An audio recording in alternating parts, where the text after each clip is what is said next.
This is the Rebel Call channel. Welcome to today's show. There have been a bunch of articles out there over the last couple of weeks that I have to show you about a potential mass casualty event occurring in Congress. And there's a lot of predictive programming with that I'll get into as well. The headlines read things like this. Eye-opening to say the least. Lack of House Continuity Plan vexes modernization panel. Scared by violence, lawmakers plan for possible mass casualty event. And they're referring to what's going to occur with this fake simulated election that's coming up. Because one thing we know for sure, that whatever they've already predetermined is going to happen, there are going to be election denials on whichever side loses, and there are going to be massive staged riots that the government themselves is responsible for creating. And before I get into detail about these specific topics, because don't forget, they're talking about putting something in place that would make it easy to fill House vacancies in the event of a mass attack. So if there's a mass attack, in other words, and all these people in Congress, which they've shown us in predictive programming before, are all taken out or all cannot, for whatever reason, fill their positions in Congress, which would really be them underground because nothing will happen to them. I can guarantee you that. Who would fill their positions? How would we fill their positions? And all of a sudden, lawmakers are thinking about it heavily because of those events that occurred on the 6th day of January. And of course, don't forget about all the noise going on with Iran that they want you to pay attention to because they want to make sure that you know that the threat of that is imminent, right? So before I get into that, I just want you to know over on my other channel, Hurting Humanity, I have a video up about Helene and about what you've probably heard some of the narratives out there in regards to lithium and in regards to semiconductors and the targeted areas in Helene. But what you probably haven't heard is what I'm talking about in that video that I want everyone to pay attention to. And that is the notion that a shortage of chips is very, very, very convenient for what they have planned. Because remember, I've talked about getting technology inside of the body. It's what I've been talking about for years.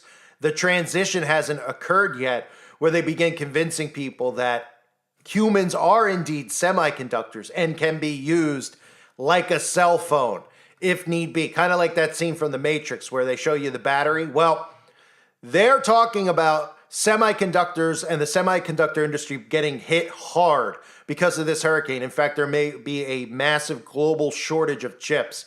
And they're not talking about what I'm discussing in that video, which is the beginning transition of if there's chip shortages and they're not able to make cell phones and all these types of technologies that we're dependent on for day-to-day life. What they are able to start telling you is, well, you know that humans can be used as semiconductors. If we don't have semiconductors anymore, we could just start using the human body as semiconductors. We've seen things like Neuralink. We've seen microchip technology. So we could potentially go there. And of course, that'll work perfectly with those huge towers that are around us, like that Stretch Armstrong scene I've shown so many times. So that video is available on my Hurting Humanity channel. I don't need to go into more detail over here about it, but I highly recommend you subscribe now to that channel if you haven't yet. I'll have the video linked up below in the pinned comment section as well as in the description box. Everybody should be over on that channel already, the Hurting Humanity channel. I have new content going up over there every day, but there's always a good chance that one of the channels is going to go down. So I'm trying to get people to make sure they're subscribed to all of them. My other channels are Hurting Humanity and Nations Conspire. So make sure you subscribe now. So let me read you. This is from the Washington Post. This is not some random blog that's out there. They're talking about how Congress must ensure it can continue to govern in the aftermath of mass violence. In the aftermath of mass violence.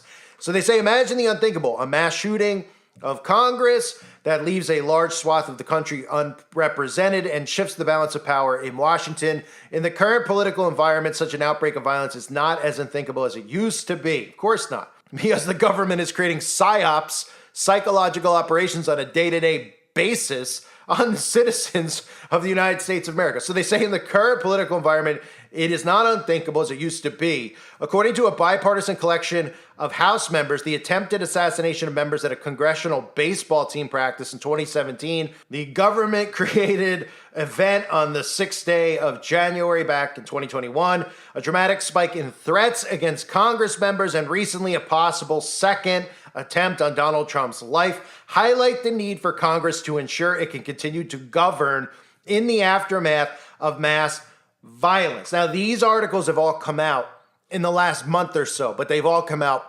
before the show that you're seeing going on in the sky over in Israel, before the fireworks display, before the brink of World War III talks, and how more and more people are realizing we're heading towards that. So they're having us look inward, but they can create many different types of events. And in fact, I mentioned earlier in the video, there's predictive programming all over the place with this. In fact, there's a specific show that they put out called Designated Survivor, where literally the plot of this show is exactly what they're talking about right now, because this is how predictive programming works. So take a look at the trailer for this show and tell me it doesn't talk or seem exactly like what they're talking about happening now, which is a very likely scenario.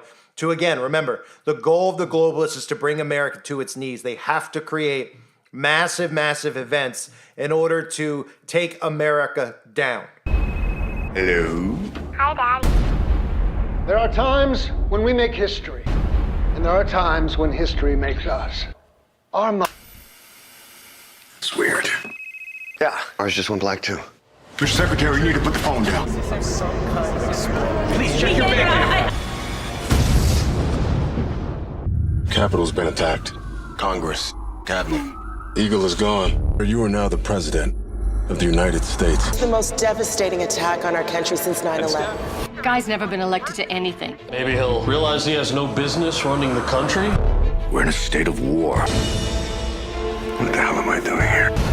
The world thinks it can test us right now. What do you want me to do, General? Declare war? Whoever did this is just getting started. I do solemnly swear I will faithfully execute the office of the President of the United States. So help me God. So that is obviously something that I think all of us could see as a possibility in the future. And this is the supposed plan that they have or are trying to put in place for an event like that. So I also just love how the government creates all these events. Every day they go into, the Senate or they go into the House, they're supposed to be working for us. And these are all the things that they're thinking about. Hey, what if somebody comes and does all this stuff because they know that something like this is coming and they need to have things in place because, again, they're not going to lose control over us when they create a false flag event. They'll clearly have somebody perfectly placed and positioned, to take over. Maybe it'll be the Antichrist. Who knows? So to address such a scenario, 4 House members, 2 Republicans, and 2 Democrats are pushing an unlikely solution, a constitutional amendment that would allow members to be replaced quickly in the event of a mass casualty. In addition to ensuring uninterrupted representation for constituents, the amendment would discourage attempts to use violence to sway the balance of power in the House. Because again, they can't lose that. Because I know most people would say, well, if something happens, good, let the people take over. Well, think again, they'll never allow that to actually happen. And the majority of sheeple out there will be looking to the government, those same ones who will be responsible for the attack on themselves and all the other horror going on in the world, for answers. Instead of saying, you know what? Maybe we should take this into our own hands. Maybe this is a good thing. In fact, it'd be a great thing where we could all just figure out how we can survive on our own without them meddling in our lives, which means starting to trade again, starting to grow our own food, where we know that we're not going to get poisoned left and right. But it's going to be highly unlikely that even in the event of a simulated mass casualty attack on Congress, you'll still be seeing those planes flying above dumping chemicals on you. Don't worry about that. Okay, people will just be like, whoa, the military's flying back and forth. There's a lot going on there. Hopefully they're going to protect us. And they'll still be spraying you during all of this to make sure that you can't farm on your own and that you, of course, stay completely chemically altered by their chemical baths. So they say we've seen a 300% increase in threats against members of Congress over the last 7 years, according to the Capitol Police. Republican Derek Kilmer says, in an environment where we have a growing tendency toward political violence, imagine horrifically a baseball practice where someone has bad intentions and better aim. You could literally flip a majority for 3 to 4 months, which I think is a frightening incentive for political violence. According to a survey of state election officials, states need between 3 and 4 months on average to hold a special election to replace a deceased House member, a function of the time it takes to print ballots in addition to a federal law requiring ballots to be mailed to overseas and military voters at least 45 days ahead of the election. They say that's actually a really long time to have a vacancy. Of course, now most people would never notice this in their day-to-day lives because these people, they don't go 45 days without going to their seats. They pretty much go 365 days without filling their seats because they don't fill their seats. They barely show up, and when they do, it's to put on a High School Musical performance for everybody to see so they could talk about on all the late night shows how ridiculous and embarrassing our representatives are. So these 4 members of Congress have come up with a proposal to ensure that Congress can continue its work. I just can't stop laughing. Its work, yeah. Its work of sabotage. If a large number of members are killed in a mass attack, their proposed constitutional amendment would require each member of the House to submit the names of at least 5 individuals from his or her political party to their state's governor. In the event of that representative's death, the governor would choose a name from the list within 10 days, and the House Speaker would be required to seat them immediately.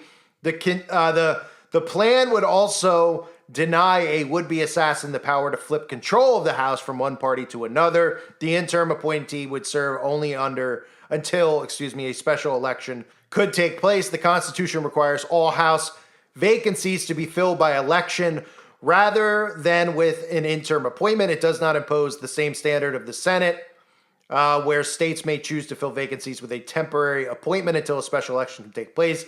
Enacting a constitutional amendment is difficult, requiring 2/3 of a vote. Congress should eliminate the incentive for an individual to commit political violence for the purpose of tipping the balance of power. I doubt that if anybody out there was actually thinking of doing it just to tip the balance of power, I mean, they're living in a real fantasy land, okay? These people are working together very clearly. And all that this bill would really be for is to make sure that the civilians don't overthrow the government when they plan a false flag against the government. So, in other words, when they plan an attack, which I think is pretty imminent in the future, we've seen tons of predictive programming, not just that clip that I showed you. Well, they don't want civilians to get together, actually select people to lead and to try to take charge and clean up the mess. They want to make sure they still have power. I mean, that's pretty much the most important thing. With their power comes control. So that's what they're concerned about, not flipping it. If somebody goes in and goes after Democrats, as if that person's so stupid to do that in the first place, like they would think that they could put a Republican in the Democrat spot. I mean, this is all insane talk. We all know what this is really about. What this is really about is a planned false flag that they do probably have planned, where they're going to make sure that the civilians know that somebody else will be put right in place to keep control and, of course, keep things in order, right? And all these people who end up disappearing will go underground and will be told that they're no longer with us, and they'll be martyred just like they want to be, and they'll be praised as heroes and people who tried to save our democracy, right? I'm sure we could already think of some of the characters like Nancy or whoever else that they'll roll out there and say that they were involved in the attacks, and they'll just get shipped off on a nice vacation to Tel Aviv. Now, I wouldn't be surprised if this actually leads to AI governance, where it doesn't happen in the quite so near future, but they have something in place where there's a system in place that would take control. A machine would take control, right? Because, well, we don't have time to vote. We don't have time for this. Because remember, AI governance is on the outside looking in, but it's really on the inside waiting for you to just accept it, because that's what the plan is and has been for a long period of time. And that's part of the reason that they're making humans look so flawed. People are racist, people are this, because we've been taught that machines don't see skin color, don't see gender. They just see, science, and they see facts, and they don't think like that, right? You don't think about who programs it, of course. So anyway, I want to do a video covering this topic, especially with the predictive programming, about some type of event potentially occurring in the future at the House, at the Senate, somewhere in Washington, D.C., which would all be staged and simulated by your own government.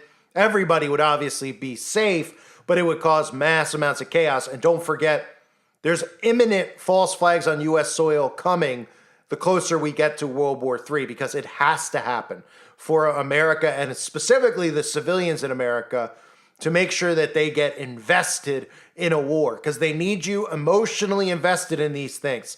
They don't just need to come on TV and say, we're going to war.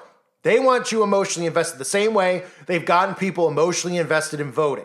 Because back in the day, nobody cared all that much about who won a political race. Believe it or not. I know a lot of teenagers are like, wait, what? Nobody really cared. People went and voted, but it wasn't a big deal. It didn't really matter that much about who was put in power. People weren't like, oh my gosh, our lives are over. They put a Democrat in. They just literally were like, okay, well, I don't like him. And what it means is I might pay higher taxes. But that was pretty much it at the end of the day. It wasn't like, oh my gosh, they're putting in a Democrat. I don't have the right to speak anymore. I'm going to lose the right to own my guns. It's going to turn into a communist society. It was never like that.